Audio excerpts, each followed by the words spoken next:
আমার মতো যতজন আছে, আমার মতো যতজন আছে, আমার শরীরে যতক্ষণ এক ফোঁটা রক্ত আছে, কেউ এটাকে বাংলাদেশ করতে পারবে না।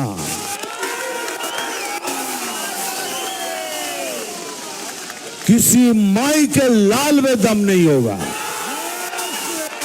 যেখানেই যাচ্ছি সেখানে একটা প্রশ্ন করছে কি, দাদা এটা বাংলাদেশ তো হয়ে যাবে না? সে কি রে বললো? হ্যাঁ। বলে দেখুন না, যা হচ্ছে বাংলাদেশে যা হচ্ছে সেটা পশ্চিম বাংলায় হচ্ছে। যেমন ওখানে হারমোনিয়াম কেড়ে নিচ্ছে, এখানে একটা বাচ্চা মেয়েকে ধুমকি দিচ্ছে এখানে তোমরা মায়ের গান গাইতে পারবে না। দুর্গা মায়ের গান গাইতে পারবে না পশ্চিম বাংলায়? আপনাদের কাছে যত ধর্মীয় বই আছে সব কটা পড়ুন, তাতে ভালো করে লেখা আছে कि मायर पायर नीचे स्वर्ग, माँ के पैरों तले स्वर्ग है। अगर माँ के पैरों तले स्वर्ग है तो माँ सांप्रदायिक হলো কি করে?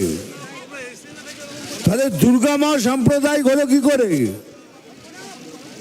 এটা সম্ভব নয়। কিন্তু তারপরেও দেখুন থামলো না, তার কিছুদিন পরেই মধুবন্তী বলে একটি মেয়ে লালন ফকিরের মেলায় গান গাইতে গেছিল, সেখানেও তাকে হুমকি দেওয়া আছে যে তুমি এখানে মায়ের গান গাইতে পারবে না। ভাবতে পারেন পশ্চিম বাংলায় বসে আমরা দুর্গা মায়ের গান করতে পারবো না? কিন্তু এটা হচ্ছে। ছেড়ে দিন, ওখানে দীপু দাসকে জ্বালিয়ে মারার জন্য এখানে হিন্দু জাগরণ মঞ্চ একটা প্রতিবাদী মিছিল বার করেছিল, তাদের পুলিশ ডান্ডা মেরে মাথা ফাটিয়ে দিয়েছে। 18 জনকে গ্রেপ্তার করেছিল, তার মধ্যে 7 জন মেয়ে ছিল, 9 জন। তার মানে বাংলাদেশে কিছু করলে পশ্চিম বাংলায় বাঙালিরা প্রতিবাদ করবে না? কেন করবে না বুঝতে পারেন? কোনো একটা সম্প্রদায়কে খুশি করার জন্য আমরা কিচ্ছু করব না। কিন্তু বাঙালিকে বলে রাখি, বিজেপি মুসলমানদের বিরুদ্ধে নয়,